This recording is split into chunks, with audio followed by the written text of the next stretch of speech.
Remember when American democracy supposedly depended on Stacey Abrams, who was single-handedly fighting voter suppression in this country? After she narrowly lost a gubernatorial race in Georgia in 2018, glossy magazines practically ran out of ink puffing up Stacey Abrams. New York Magazine ran a profile wondering if she was going to run for governor again or for Senate or be on the ticket as a vice president or run for president herself. The options were limitless, supposedly, for Stacey Abrams. The Washington Post ran a profile with a big picture of her looking like a superhero in some kind of cape.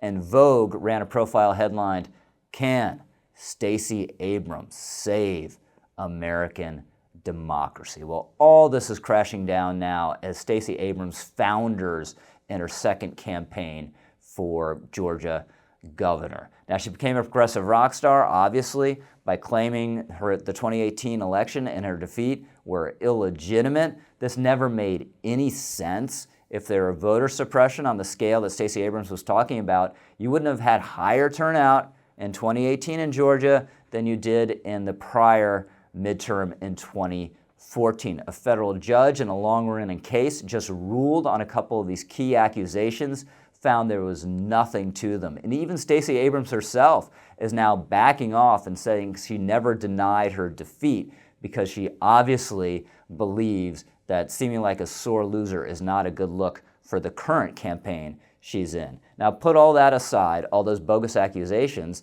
and the fact of the matter is, at the end of the day, she's just not a very good candidate, right? In 2018, at least she was a fresh face. But now, all these glossy magazines and everyone else has defined her as a national progressive celebrity, which is a good place to be if you're running in New York, say, or California, but not if you're running in Georgia, where you have to have appeal to swing voters.